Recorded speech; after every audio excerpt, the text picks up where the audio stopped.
Hey guys, welcome back to my channel. I'm Sunidhi and here today we'll study about soil mechanics subject of civil engineering. So the topic we are going to study today is classification of soil. So आइए start करते हैं आज classification of soil जो topic है soil mechanics का. So अब देखते हैं हम classification of soil क्या होता है. Soil classification deals with systematic categorization of soil based on distinguishing characteristics as well as criteria that decides the choices of soil to use. Soil classification किसके साथ डील करता है? एक systematic categorization है soil classification किसका? soil का. किसमें based होता है? उसकी कैरेक्टरिस्टिक्स में या उसकी क्राइटेरिया जो डिसाइड करता है कि आप कौन सा सॉइल चूज करो, उसके ऊपर भी आपका सॉइल क्लासिफिकेशन डिपेंड करता है. सिंपल लैंग्वेज में बोले तो सॉइल की कैरेक्टरिस्टिक्स और सॉइल के अपीयरेंस के हिसाब से आप सॉइल को अलग अलग टाइप के कैटेगरीज में डिवाइड करते हो, चाहे वो आपका साइज के हिसाब से हो गया, चाहे उसके फंक्शन के हिसाब से हो गया. अब सबसे पहले देखते हैं कोर्स और फाइन ग्रेन सॉइल क्या होता है. कोर्स ग्रेन सॉइल जिस सॉइल के पार्टिकल्स क्या होते हैं, थोड़े बड़े साइज के पार्टिकल्स होते हैं, वो कोर्स ग्रेन सॉइल कहलाता है. जिसके पार्टिकल्स बहुत ही छोटे ग्रेन के होते हैं, बहुत ही छोटे पार्टिकल्स होते हैं, वो आपका फाइन ग्रेन कहलाता है. तो कोर्स और फाइन ग्रेन सॉइल में क्या डिफरेंस है? उनके पार्टिकल साइज का डिफरेंस है. देखो, लार्ज पार्टिकल साइज और ये है स्मॉल पार्टिकल साइज. नेक्स्ट आपका कोर्स ग्रेन सॉइल क्या होता है? Coarse grain soil is frequently identified on based on the particle size और ग्रेन साइज. पार्टिकल साइज या ग्रेन साइज के बेसिस पे ही आप इसको पहचानते हो, और जो इसके इंडिविजुअल पार्टिकल्स हैं उनको आप देख सकते हो, उनको आप नेकेड आई से देख सकते हो. फाइन ग्रेन सॉइल किसको कैसे आइडेंटिफाई करते हैं? उसको हम आइडेंटिफाई करते हैं प्लास्टिसिटी के बेसिस पे, और इसके जो इंडिविजुअल पार्टिकल्स हैं उनको आप नहीं देख सकते हो. तो एक को आप किसके बेसिस पे डिफाइन कर रहे हो? पार्टिकल साइज या ग्रेन साइज के बेसिस पे, और दूसरा आपका प्लास्टिसिटी कैरेक्टरिस्टिक के बेसिस पे आप इसको डिफाइन कर रहे हो. अब आपका डिफरेंस बिटवीन आ गया कोर्स ग्रेन और सॉइल फाइन ग्रेन सॉइल के बीच में डिफरेंस क्या होता है. तो आपके यूनिवर्सिटी एग्जाम्स में ये काम की चीज है, और अगर आप ऑब्जेक्टिव के लिए भी पढ़ रहे हैं तो भी ये आपका पॉइंट वाइज काम आने वाला है. तो कोर्स ग्रेन सॉइल क्या होता है? इसको आप आइडेंटिफाई करते हो पार्टिकल साइज या ग्रेन साइज के बेसिस पे, जैसा कि हमने पिछली स्लाइड में देखा था.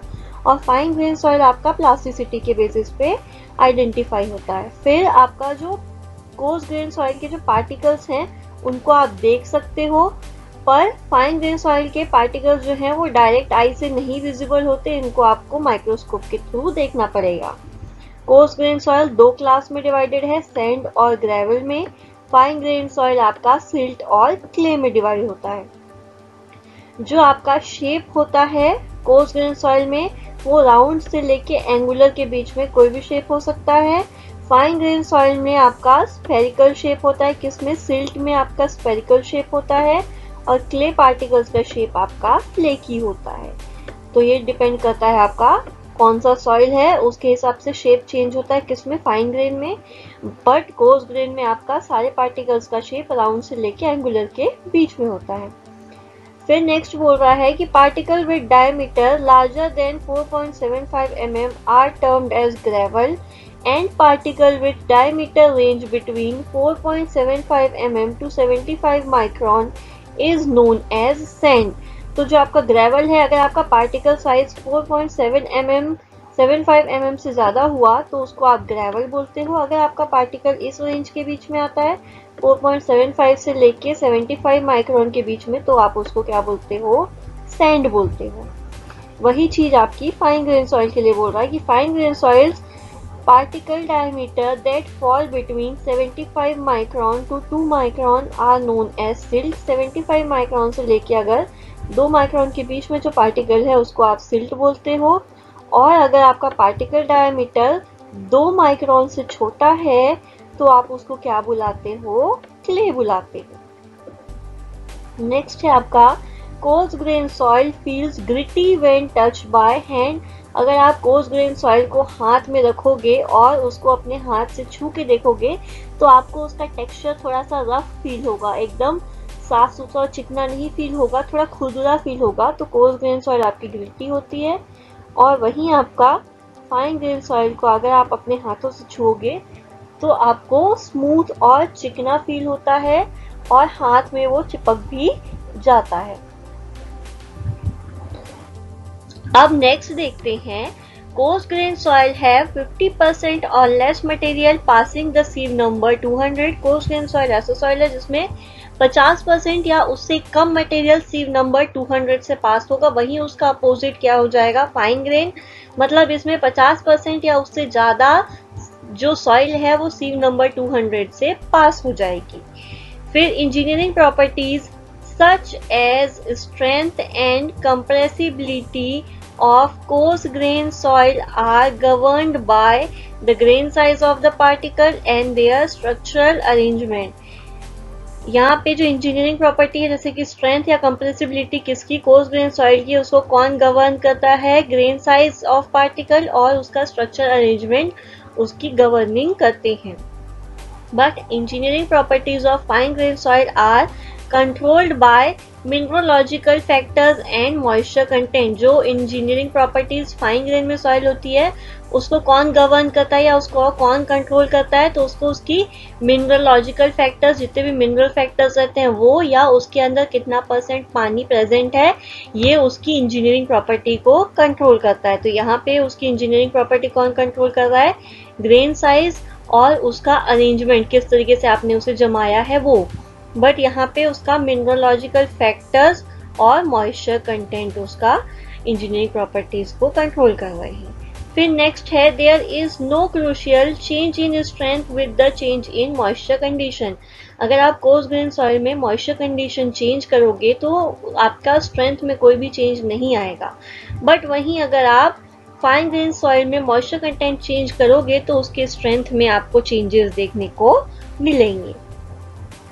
नेक्स्ट है, coarse grain soil is described on the basis of its gradation, well graded या poor graded, particle shape, angular, sub angular, rounded या sub rounded and mineralogical components. Coarse grain soil को describe करते हैं हम उसके gradation में कि well graded है कि पुअर ग्रेडेड है, फिर उसके पार्टिकल शेप के बेसिस पे, या पार्टिकल शेप्स उसके राउंड, एंगुलर, सब राउंड ऐसा हो सकता है। फिर मिनरोलॉजिकल कंपोनेंट्स, कितने मिनरल्स प्रेजेंट हैं उनके हिसाब से भी उसका ग्रेडेशन आप करते हो, उसके हिसाब से भी आप उसको डिवाइड करते हो। वहीं fine grain soil is described depend on its dry strength, dilatancy, dispersion and plasticity। Fine grain soil को डिस्क्राइब करते हैं हम उसके ड्राई स्ट्रेंथ के बेसिस पे, डायलेटेंसी के बेसिस पे, डिस्पर्शन के बेसिस पे और उसकी प्लास्टिसिटी के बेसिस पे आप फाइन ग्रेन सॉइल को डिस्क्राइब करोगे। नेक्स्ट है, लोड बेरिंग क्वालिटी किस में ज्यादा अच्छी है, आपका कोर्स ग्रेन सॉइल में लोड बेरिंग क्वालिटीज ज्यादा अच्छी है। Load bearing qualities fine grain soil में क्या है, जब ड्राई रहेगा तो थोड़ा लोड बेरिंग प्रॉपर्टीज शो करता है, बट अगर आपका सॉइल गीला है तो फाइन सॉइल में कोई भी लोड बेरिंग कैपेसिटी वो सही शो नहीं करेगा, वीक हो जाएगा। तो आपका क्ले के कंडीशन पे ये चीज ट्रू है कि क्ले जब सूखा रहेगा तो लोड बियर कर पाएगा, बट क्ले जब गीला हो जाएगा तो वो लोड बियर नहीं कर पाएगा, लोड नहीं सह पाएगा। फिर course grain soil drains freely. Course grain soil में अगर आप पानी डालोगे तो इजीली ड्रेन हो जाता है, but fine grain soil impermeable हो जाता है। इम्परमिएबल मतलब अपने सॉइल के बीच से पानी को पास होने नहीं देगा, क्यों, उसके छोटी साइज की वजह से वो इम्परमिएबल हो जाता है। Moisture condition variation does not affect its volume. However, vibration accentuates volume change in loose state. Moisture condition की वजह से उसका वॉल्यूम बिल्कुल वॉल्यूम चेंजेस नहीं होते हैं, बट अगर आप वाइब्रेट कर दोगे सॉइल को तो वॉल्यूम चेंज होने की चांसेस हैं। कब, जब सॉइल कौन से स्टेट में है, लूज है मतलब फैला हुआ है, कंपैक्टेड नहीं है। वॉल्यूम चेंज ऑकर होता है कब, जब मॉइस्चर कंटेंट चेंज होता है फाइन ग्रेन सॉइल में। फाइन ग्रेन सॉइल में वॉल्यूम चेंज हो जाता है मॉइस्चर कंटेंट के साथ में, कोर्स ग्रेन में नहीं होता है। तो ये था आपका फाइन ग्रेन सॉइल और कोर्स ग्रेन सॉइल के बीच का डिफरेंस। देखते हैं नेक्स्ट डेफिनेशन है आपका होमोजेनिटी का। होमोजेनिटी क्या है? The property of soil in which soil is homogeneous या uniform throughout is called homogeneity of soil. ऐसी प्रॉपर्टी है सॉइल की कि सॉइल आपका क्या रहेगा? यूनिफॉर्म, एक बराबर रहेगा सभी जगह से, तो उसको आप क्या बोलोगे? होमोजीनियस सॉइल बोलोगे। तो homogeneous soils are which have similar appearance या सेम अपीयरेंस थ्रू आउट और uniform throughout the surface area. एक बराबर है या एक जैसे दिखने वाली सॉइल आप कहीं से भी खोदो एक जैसे दिखेगी, तो वो सॉइल क्या है? होमोजीनियस सॉइल है। और उसी प्रॉपर्टी को आप क्या बोलते हो? होमोजीनिटी बोलते हो। होमोजीनियस सॉइल होने की प्रॉपर्टी ही हमारी होमोजीनिटी कहलाती है। Heterogeneous soils are soil which are not uniform in composition, but proportions of its component vary throughout the sample. Heterogeneous soil क्या बोल रहा है कि heterogeneous soil ऐसे soil हैं जो कि यूनिफॉर्म नहीं होते हैं, बट उसके जो कंपोनेंट्स हैं वो हर जगह वेरी करते हैं, सैंपल में एक बराबर नहीं रहते। हर जो नेचुरल सॉइल होता है, जो आपको नेचर में जो भी सॉइल मिलेगा वो हेट्रोजीनियस होता है, एक जैसा नहीं होता, वो अलग अलग ही होता है। तो ये थी आपकी होमोजेनिटी। नेक्स्ट है consistency. Soil consistency is the strength which soil materials are held together or the resistance of soil to deform rupture. Soil consistency एक ऐसी स्ट्रेंथ है जिससे कि सॉइल मटेरियल एक दूसरे के साथ बंधे हुए रहते हैं, या आप सॉइल जब डिफॉर्म होने जाएगा रप्चर के थ्रू तो आप उससे बचा सकते हो कंसिस्टेंसी के थ्रू। तो कंसिस्टेंसी में सॉइल क्या होते हैं? कंसिस्टेंसी एक ऐसा स्ट्रेंथ है जो सॉइल को क्या करके रखता है? एक दूसरे से बांध के रखता है। अब आ गया plasticity. Plasticity is the ability of soil material to change shape but not volume continuously under the influence of constant pressure to retain the impressed shape when pressure is removed. Plasticity क्या हो गया? ऐसी ability है किसी भी material की जिससे कि वो शेप चेंज कर सकता है बट वॉल्यूम चेंज नहीं करेगा। किस कंडीशन पे? जब वो किसी कांस्टेंट प्रेशर के अंडर में है। अगर आपने किसी सॉइल को एक कांस्टेंट प्रेशर के अंदर दबा के रखा हुआ है और अगर आप उसका जो शेप है उसको हटा दोगे, अगर किसी आप मान लो एक सर्कल शेप के कंटेनर में सॉइल को दबा के रखा है, अगर आप उस कंटेनर से सॉइल को बाहर निकाल दोगे और तब भी उतना ही प्रेशर दोगे तो सॉइल का क्या होगा? शेप चेंज होने की कोशिश करेगा बट उसकी वॉल्यूम चेंज नहीं होगी। तो यही आपकी प्लास्टिसिटी है। अगर आप उसको कांस्टेंट प्रेशर में रखे हो तो वो अपना जो शेप है वो शेप को चेंज करने की कोशिश करेगा बट वॉल्यूम चेंज नहीं होगा। प्रेशर हटाते ही शेप चेंज हो सकता है बट वॉल्यूम चेंज नहीं होगा। वही चीज आपकी क्या थी? प्लास्टिसिटी थी। अब आ गया cohesiveness. It is the property of soil which can experience shrinkage and swelling. अब कोहेसिवनेस क्या होती है? एक ऐसी प्रॉपर्टी सॉइल की कि वो क्या हो सकता है? अचानक से सिकुड़ सकता है, स्वेल हो है ना, श्रिंक हो सकता है, और अचानक से एक्सपेंड हो सकता है, फूल सकता है, स्वेल हो सकता है। तो अचानक से जब सॉइल में वाटर कंटेंट की मात्रा कम या ज़्यादा होती है तो सॉइल क्या होता है? श्रिंक होता है या स्वेल होता है, अचानक से सिकुड़ जाता है या फूल जाता है।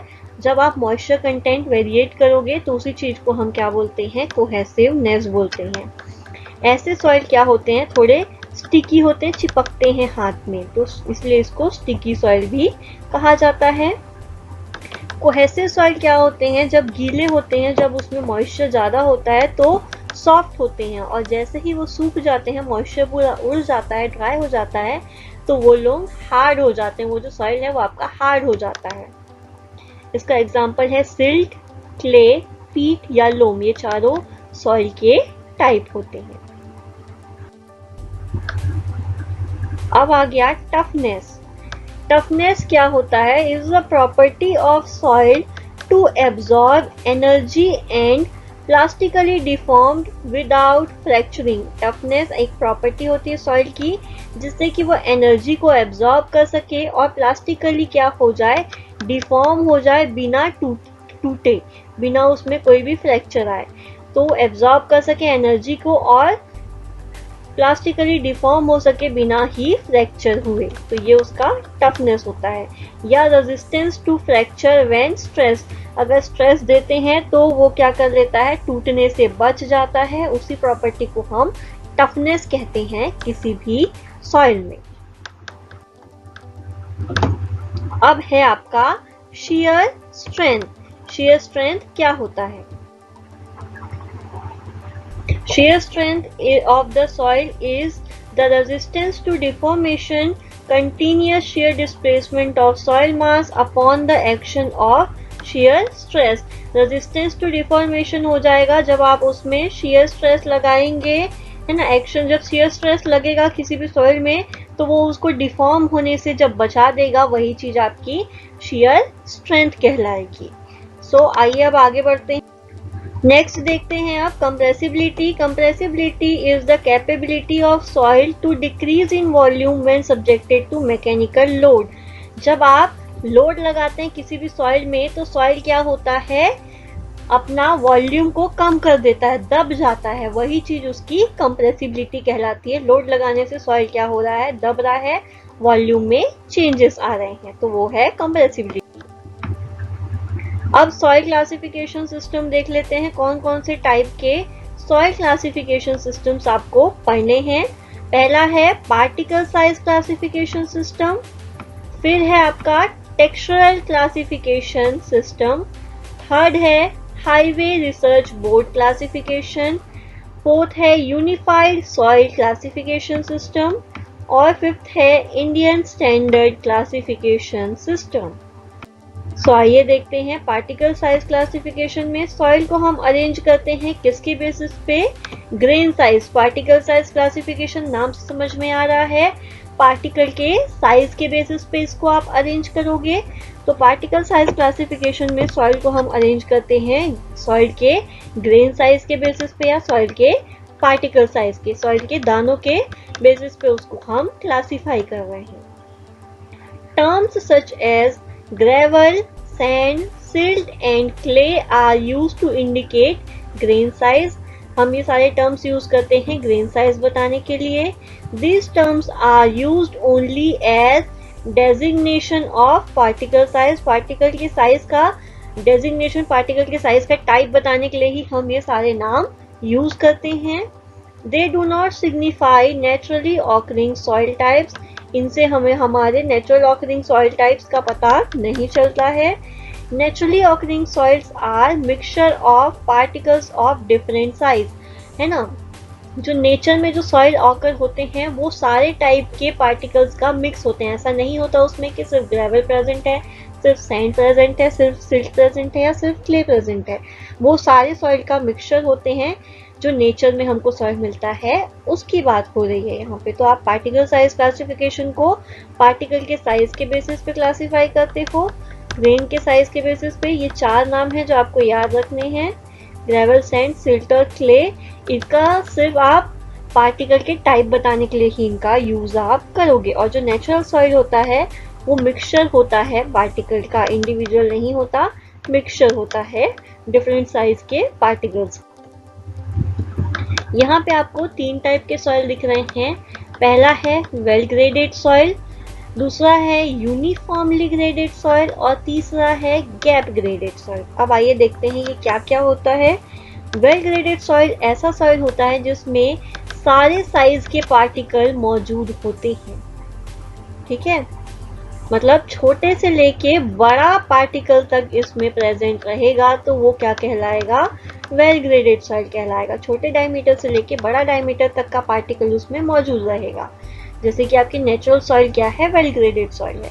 वहीं अगर हम सेकंड में आते हैं यूनिफॉर्मली ग्रेडेड में, वहीं अगर आप इसको देखोगे तो इसमें जो पार्टिकल साइज है बराबर है, एक जैसे साइज के पार्टिकल हैं, इन सारे पार्टिकल्स का डायमीटर क्या होगा, बराबर होगा। मतलब एक जैसे साइज के पार्टिकल्स अगर मौजूद रहते हैं हमारे सैंपल में तो हम उसको क्या बोलते हैं, यूनिफॉर्मली ग्रेडेड सॉइल कहते हैं। फिर तीसरा आता है आपका गैप ग्रेडेड। तीसरा और आखिरी देखिए, गैप ग्रेडेड लिखा है वहां पे।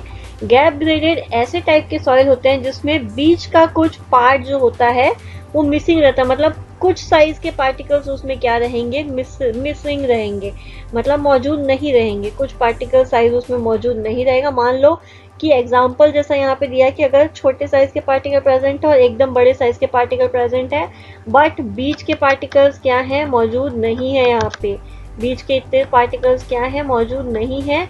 तो ये क्या कहलाता है आपका गैप ग्रेडेड। यहाँ पे एक गैप आ गया, यहाँ पे एक गैप आ गया, इसीलिए इसका नाम गैप ग्रेडेड कहलाता है। तो वेल ग्रेडेड, यूनिफॉर्मली ग्रेडेड और गैप ग्रेडेड सॉइल हमने देखा। इंडियन सॉइल क्लासिफिकेशन के हिसाब से यहाँ पे आप देख सकते हो कि सॉइल कितने टाइप के हैं। आपका cobble, boulder, gravel, sand, silt और क्ले, इतने टाइप का आपने क्लासिफिकेशन किया है। यहाँ पे पार्टिकल की साइज दी हुई है mm में। अगर आपका पार्टिकल 300 mm से ज़्यादा है, 300 mm से ज़्यादा का पार्टिकल है आपका, तो आप उसको बोल्डर कहते हो। 80 mm से लेके 300 mm के बीच में आता है तो वो कॉबल है। फिर 4.75 mm से लेके 80 mm के बीच में आता है तो वो ग्रेवल है।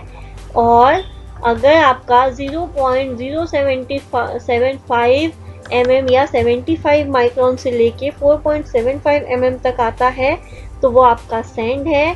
0.02 mm का है अगर आपका, या 2 माइक्रोन का है, अगर उससे नीचे जाता है तो वो आपका क्या है, क्ले है। तो ये है आपका Indian soil classification of grain size. Grain size या पार्टिकल साइज के बेसिस पे आपको ये चार्ट बनाने आ सकता है। तो वो किसके बीच में है, clay, silt, sand, gravel, cobble और बोल्डर। अब यहाँ पे सैंड और ग्रेवल फिर से डिवाइडेड है, फाइन सैंड, मीडियम सैंड और कोर्स सैंड। उसका आपको वैल्यू यहाँ पे गिवन है, किस रेंज के बीच में आते हैं ये यहाँ से किस रेंज में आते हैं ये आपको दिया है। वही ग्रेवल आपका 2 पार्ट में डिवाइड है, फाइन ग्रेवल और कोर्स ग्रेवल, वो भी आपका यहाँ पे रेंज दिया हुआ है, किस रेंज में आपका ग्रेवल भी आएगा। तो ये है आपका Indian soil classification of grain size. अब आपका नेक्स्ट जो क्लासिफिकेशन है वो है टेक्सचरल क्लासिफिकेशन। टेक्सचरल क्लासिफिकेशन क्या होता है देखते हैं। Soil classification of a composite soil exclusively based on particle size distribution. Composite soil के लिए क्लासिफिकेशन करते हैं ये वाला, और ये क्लासिफिकेशन आपका पार्टिकल साइज डिस्ट्रीब्यूशन के ऊपर ही बेस्ड रहता है। इसको हम पॉपुलरली क्या बोलते हैं, triangular classification of US public road administration भी बोला जाता है इसे। इस क्लासिफिकेशन को आप परसेंटेज ऑफ सैंड, सिल्ट और क्ले के बेसिस पे से डिवाइड करते हैं। ट्रायंगल बनता है, एक साइड सैंड होता है, एक साइड सिल्ट होता है और एक साइड क्ले होता है, इसीलिए ये क्या कहलाता है आपका, इसीलिए इसको आप ट्रायंगुलर क्लासिफिकेशन भी कहते हैं। More suitable for describing coarse grain soil. Coarse grain soil को डिस्क्राइब करने के लिए ज्यादा सुटेबल रहता है। Clay soil properties are less dependent on particle size distribution. Clay soil की जो प्रॉपर्टी है वो पार्टिकल साइज डिस्ट्रीब्यूशन पे कम डिपेंड रहती है, क्योंकि वो उसके पार्टिकल्स बहुत ही ज्यादा छोटे होते हैं, इसीलिए ऐसा दिखता है आपका टेक्सचरल क्लासिफिकेशन। एक ट्रायंगल की तरह दिखता है जिसमें एक साइड आपका क्या है, सिल्ट है, दूसरे साइड आपका सैंड है और तीसरे साइड आपका क्या है, क्ले है। तो सिल्ट, सैंड और क्ले की जो प्रॉपर्टीज होगी वो टेक्सचरल क्लासिफिकेशन में आप एक ट्रायंगुलर के थ्रू दिखाएंगे। ये यूएस में यूएस पब्लिक रोड एडमिनिस्ट्रेशन में यूज होता था। अब एक एग्जांपल देख लो। इस एग्जांपल में आपका बोल रहा है कि 30% सैंड है, 30% सिल्ट है और 40% क्ले है, तो कौन सी टाइप की सॉइल बनेगी। आप सैंड की 30% वाली लाइन को देख लो, सैंड की 30% लाइन ये और ये हो गई। फिर आपकी सिल्ट की 30% वाली लाइन देख लो, सिल्ट की 30% वाली लाइन ये हो गई आपकी, ये वाली जो डैश डैश में दिख रही है ये वाली। फिर क्ले की 40% वाली लाइन देख लो, क्ले है ये, क्ले का 40%, एक ये लाइन गया और एक ये लाइन हो गया। उसमें से आपका जो भी पॉइंट इंटरसेक्ट होगा वो कौन सा वाला सॉइल बनेगा, तो वो आपकी सॉइल बनेगी क्लेई सॉइल बनेगी। आप एक बार इंटरसेक्ट करके देख लीजिए तो ये आपका क्लेई सॉइल बनेगा। ऐसे ही आप कोई और वैल्यूज ले लीजिए और उसको इंटरसेक्ट करके देखिए तो आपको समझ आ जाएगा कि कौन सी सॉइल बनेगी वहां पे। अब जो आपका नेक्स्ट क्लासिफिकेशन है वो है highway research board classification, HRB classification. अभी तक के आपके जो दो क्लासिफिकेशन हमने देखे वो किसके ऊपर बेस्ड थे, पार्टिकल साइज के ऊपर बेस्ड थे। अब ये वाला जो क्लासिफिकेशन है वो पार्टिकल साइज के साथ साथ आपका प्लास्टिसिटी कैरेक्टरिस्टिक्स के ऊपर भी डिपेंड करता है।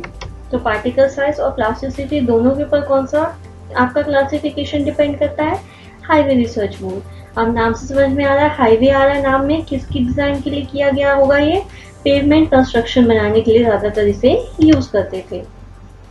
इसको आप 7 ग्रुप्स में डिवाइड करते हो, A1 से लेके A7 तक 7 प्राइमरी ग्रुप हैं आपके 7, और उसके बाद A1 जो है वो 2 सब ग्रुप में डिवाइड होता है, वैसे ही A2 आपका 4 सब ग्रुप में आगे जाके डिवाइड होता है। तो देखते हैं आपका, अब इसको देखने से पहले आपको एक फॉर्मूला देखना है, ग्रुप इंडेक्स GI।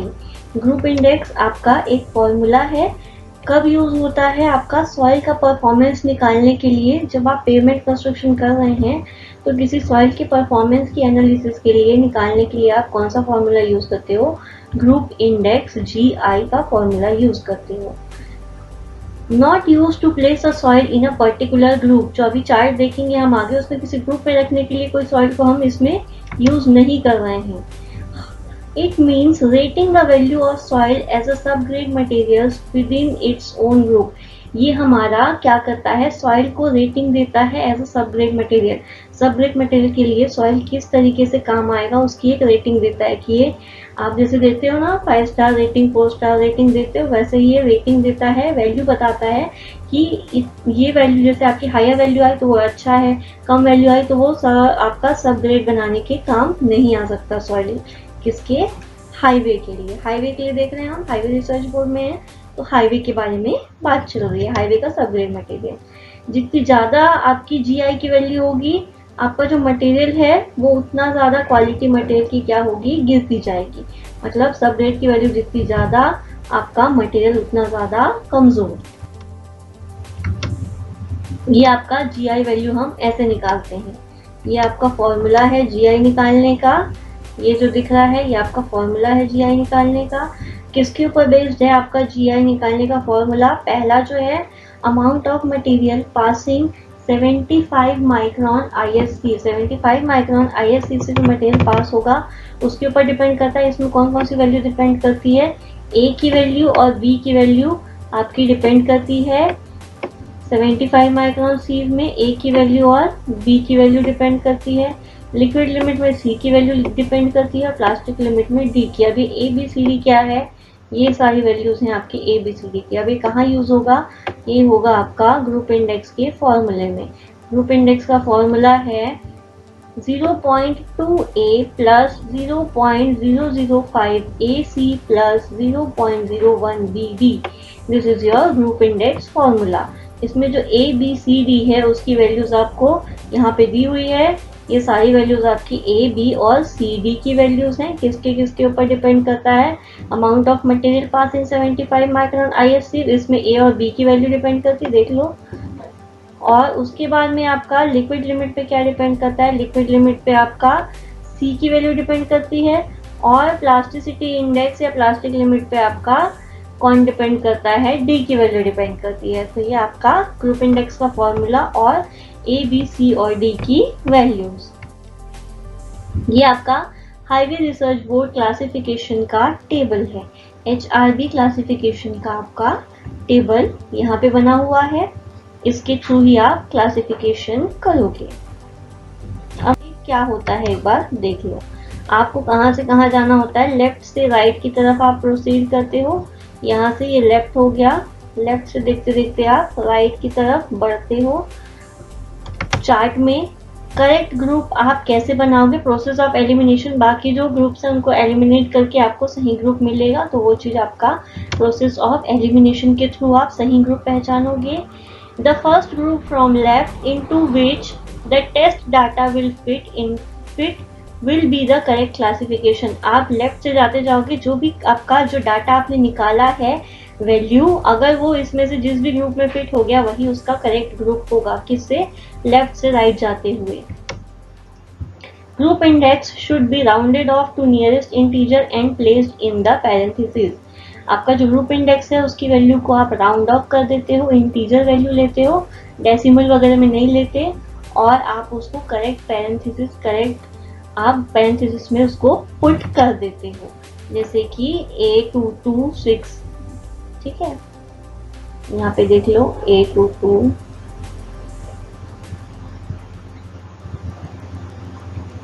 A226, ठीक। तो ऐसा पैरेंथेसिस मतलब ब्रैकेट। अब आपका जो अगला क्लासिफिकेशन है वो है unified soil classification system, USCS, unified soil classification system. अब ये उसकी ओरिजिन देखते हैं कहाँ से आया था। तो इसे पहले जो डेवलप किया गया था वो किसके द्वारा किया गया था, प्रोफेसर ए कैसाग्रेंडे का नाम हमने और कहाँ सुना है, कैसाग्रेंडे का नाम हमने कहाँ सुना है, आप कमेंट करके बताना मुझे, कमेंट करो आप इस चीज को कि कहाँ सुना है आपने इसका नाम।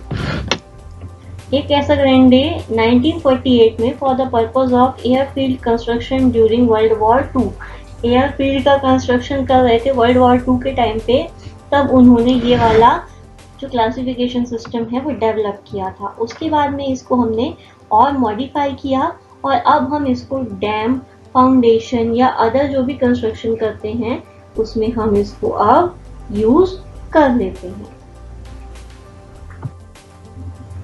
इसके 4 मेजर डिविजन्स हैं, इसको 4 पार्ट में डिवाइड किया जाता है।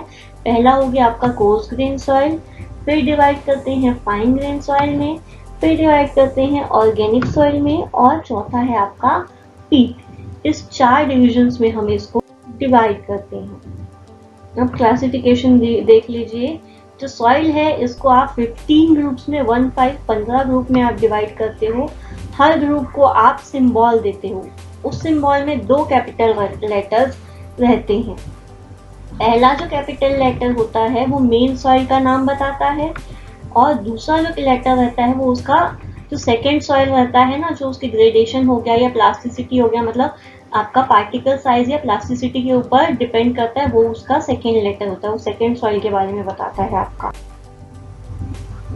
यहाँ पे देख लो, यहाँ पे आपका ग्रेवल अगर दिया हुआ है तो ग्रेवल का जो मेन सिंबल है, ग्रेवल का सिंबल कैपिटल G से आप ग्रेवल डिनोट करते हैं। सैंड का सिंबल कैपिटल S से आप सैंड डिनोट करते हैं। सिल्ट का यहाँ पे थोड़ा सा चेंज होगा क्योंकि सिल्ट और सैंड एक ही हो जाता है, इसलिए सिल्ट को आप M से डिनोट करते हो। M आपका सिल्ट बताता है, और क्ले आपका C से क्ले डिनोट करते हैं। ऑर्गेनिक सॉइल O से डिनोट करते हैं, और पीट आप PT से डिनोट करते हो, ठीक है। अब सब ग्रुप आपका, ये तो मेन ग्रुप हो गया। उसके बाद आप उसको कैसे डिवाइड करोगे, वेल ग्रेडेड मतलब हर साइज के पार्टिकल प्रेजेंट रहेंगे, तो वेल ग्रेडेड को आप W लिखते हो, ठीक है। पुअरली ग्रेडेड को आप P लिखते हो, सिल्टी को आप M लिखते हो, और क्लेई को आप C लिखते हो। यहाँ तक क्लियर। फिर well graded, poorly graded, silty और क्ले यहाँ पे भी सेम रहेगा, सैंड में भी वही चीज रहेगी, ग्रेवल और सैंड दोनों में कोर्स ग्रेन में सेम रहेगा। फाइन ग्रेन में आप देख लो, अब लिक्विड लिमिट अगर आपका 50% से कम है तो आप उसको L दिखाते हो, और अगर लिक्विड लिमिट 50 से ज़्यादा है तो उसको आप H दिखाते हो, लो और हाई हो गया। फिर सेम यहाँ पे भी है, सेम आपका ऑर्गेनिक में भी है। तो ये सारे आपके सब ग्रुप्स हो गए, ये आपका सब ग्रुप हो गया, ये वाला टेबल, ये आपका उसका सफिक्स दिखाया। अब उसी चीज को आपको लिखना है कि ग्रेवल वेल ग्रेडेड कैसे होगा। तो ग्रेवल वेल ग्रेडेड क्या होगा, ग्रेवल हम मेन वाले को क्या लिखते हैं, फर्स्ट लेटर आपका मेन सॉइल होगा बोला था उसने, तो फर्स्ट लेटर को आप मेन सॉइल लिखोगे। तो फर्स्ट लेटर आपका कैपिटल G आ गया। फिर सब ग्रुप आएगा सेकंड आपका, सब ग्रुप आपका वेल ग्रेडेड है तो W, तो आपका क्या बन जाएगा ग्रेवल, वेल ग्रेडेड ग्रेवल आपका GW। सेम चीज आपको अगर किसके लिए करनी है, सेकेंडरी आपको करना है पुअरली ग्रेडेड ग्रेवल के लिए करना है, ठीक है। पुअरली ग्रेडेड ग्रेवल के लिए करना है तो ग्रेवल पुअरली ग्रेडेड तो GP हो जाएगा। वैसे ही ग्रेवल सिल्टी ग्रेवल तो GM हो जाएगा, क्लेई ग्रेवल तो GC हो जाएगा। सेम चीज आपका सैंड के लिए होगा। अब वही सिल्ट के लिए देख लो, सिल्ट के लिए अगर आपका लिक्विड लिमिट 50% से कम है तो ML बनेगा, क्योंकि 50% से कम है तो यहाँ पे L होगा, और मेन सॉइल क्या है आपका सिल्ट है M, तो ML और MH बनेगा। सेम क्ले के लिए ClCH, ऑर्गेनिक सॉइल के लिए OLOH, और पीट के लिए कोई भी कंडीशन नहीं है तो इसलिए वो PP ही कहलाएगा। तो ये था आपका क्लासिफिकेशन। इसी को एक और देख लीजिए, well graded gravel GW, poorly graded gravels GP, GM है सिल्टी ग्रेवल्स GC, ऐसे करके आपके सारे सॉइल के सिंबल्स और उसका नाम दिया हुआ है यहाँ पे। तो ये आपके नाम दिए हैं। CL क्या है, organic clay of low plasticity. ML है inorganic silt with high plasticity, slightly plasticity या हाई प्लास्टिसिटी हो जाएगा। OL है ऑर्गेनिक सॉइल लो प्लास्टिसिटी। फिर C है inorganic clay of high plasticity. OH है organic soil of high plasticity, और PT आपका पीट सॉइल है। तो ये है आपके क्लासिफिकेशन ग्रुप सिंबल के साथ में, ये आपको नाम याद रखने हैं, इंपॉर्टेंट है आपका। आज के लिए इतना ही। अगली क्लास में हम प्लास्टिसिटी चार्ट देखेंगे और इंडियन सॉइल क्लासिफिकेशन और आगे के देखेंगे टॉपिक्स। आज की क्लास के लिए इतना ही। Thank you.